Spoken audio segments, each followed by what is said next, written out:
What's up, y'all? It's your girl Sophia the Lioness, and I'm back with another video. Today I'm talking about the 7 most common mistakes people make when it comes to their money. I'm pretty sure you're probably making a couple of these yourself. I know I definitely was. So let's talk about it. Make sure you go ahead and subscribe to the channel and make sure to smash that notification bell so that you're notified when the next video goes live. Here's mistake number 1. The first mistake that most people make when it comes to their money is not using a budget. A lot of people think that using a budget is corny, or you already know what to do with your money. You know what bills you've got to pay. You know where your money's going. But here's what I understood is if you don't know where the hole is in your budget or the hole is in your money, the money's going to be gone and you're not going to have a clue where it went. Using a budget is one of the most fundamental things that you have to have in place when you're getting serious about your finances. You've got to allocate every single dollar you earn. You've got to know exactly where it's going, when it's going out, and you've got to understand when you've got money coming in so that you can know exactly what the big picture looks like when it comes to your money. This is something that a lot of people try to avoid, but I'm telling you, this is one of the things you can implement immediately, and you can start to get a better handle on your money right away. Mistake number 2 is using credit cards. Credit cards are a trap. There's something built into credit cards that's going to force you to never pay them off. Even if you've got really good credit, the interest rates are killing you. One of the things that I learned is that you may pay for a dinner or pay for a trip or pay for a happy hour on your credit card, but if you're just making the minimum payment on that card, you could probably be paying for that happy hour for 5 years. I'm going to link another video to this video where I'm going to break down really why you should stay away from credit cards. So if you use them only for the perks and the rewards, but you pay the balance off in full every single month to avoid interest. One of the things you've got to understand when it comes to credit cards is even though you have the credit to pay for something, if you can't pay for it in cash immediately after, you want to stay away from that purchase, because what it's going to do is kill your pockets and drain your pockets slowly. Here's mistake number 3, and it's one of the most common ones that most people make, and it's dependent on only one income. Would you guys agree that having one source of income is too close to having none? Imagine if something happens to your job. Imagine if that income goes away. How are you going to maintain your quality of life? You've got to put yourself in a position where you've got multiple streams of income. I always tell people you got to have a side hustle. Have some type of side hustle that you're building on top of your job, because if you're dependent on one source of income, it's going to be stressful. I'm a big believer that your stress level is a direct reflection of your bank account. If you don't really have a lot of money in your reserves, you're always going to be stressed out because you can't afford for anything to go wrong because you're living paycheck to paycheck. You've got to find something that you enjoy, something you're passionate about. What's a skill that you have that you can monetize and be able to create another source of income?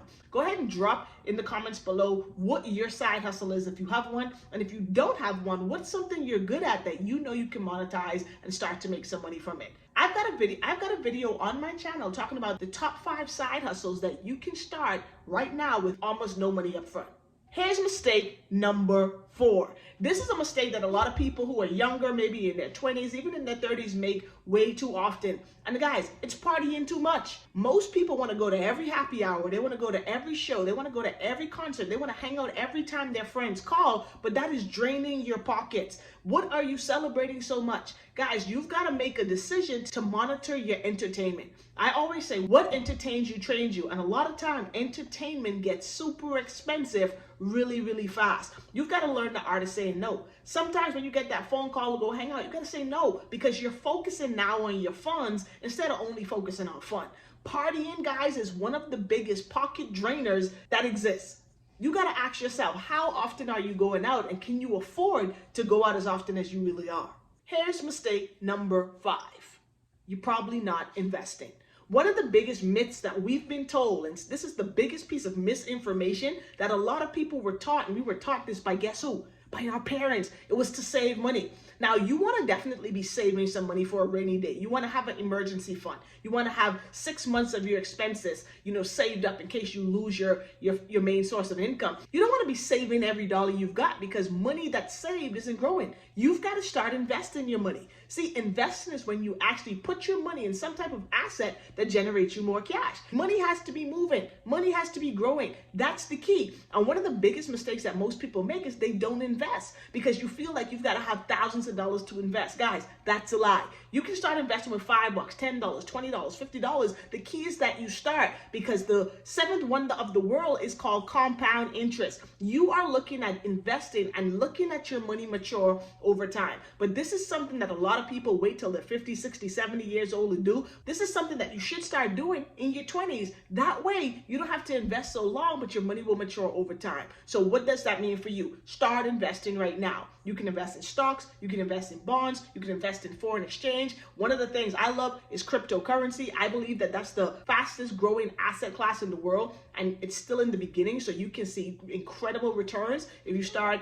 investing in digital currency. But guys, you want to invest in something. If you don't want to invest in the market, invest in some of your friends' ideas, invest in their businesses. But the number one investment you have to make is investing in yourself. You got to invest in books. You got to invest in courses, invest in going to conferences and networking events so that you can surround yourself with people who have what you want financially so that you can learn the game from them. This is one of the mistakes that most people make that's really sabotaging you from going to the next level. The seventh mistake that most people make, and this is a big one, is keeping up with the Joneses. One of the things that a lot of people do that really put a dent in your pocket and your pocketbooks is you're living above your means. That's the one thing you want to stop right now. Stop buying these expensive cars. Stop renting these expensive apartments. Stop renting these big condos. See, it's not about what you make. It's about how much you keep after you make the money. That's the key. But we live in a social media society where it's all about how we can flex on the gram, who can look the richest instead of who can be the richest. One of the things that really helped me when it came to my finances is when I started to make more money in my business, instead of me increasing my lifestyle, which is the first thing that we're naturally inclined to do, I actually cut back. I actually went and got a roommate. I actually paid off my car so I didn't have a car note. I didn't go and upgrade my lifestyle because that would eat up the extra income that I just gave myself. So what you want to do is you want to make sure that you're living below your means. You've got to spend way less than you make, and that's going to have you in a position where you can set yourself up for financial independence and financial freedom. This is a game changer, but it's one of the hardest things for most people to do because a lot of times we feel like it doesn't make sense making money if we can't show it off. But what you want to practice is delayed gratification. What delayed gratification allows you to do is it allows you to temporarily delay the things you want to do so that you can do the things you need to do for the rest of your life. If you got value from this video, here's what I need you to do. Go ahead and smash that like button. Go ahead and drop in the comments which one of these mistakes that you're currently making and which one you're going to start to implement to improve immediately. And then go ahead and make sure you subscribe. I'm going to be dropping so many videos to help you get your mind and your money right on this channel. You want to make sure you're locked in, you're notified, and you want to make sure that you're always rocking with your girl. Look out for the video on my channel that gives you the top 5 side hustles that's going to help you to catapult your income within the next 12 to 18 months. Guys, I've got something special for you all, so make sure you keep it locked to the channel. Smash the notification bell. Go ahead and subscribe to the channel right now so that you can be notified when new videos go live.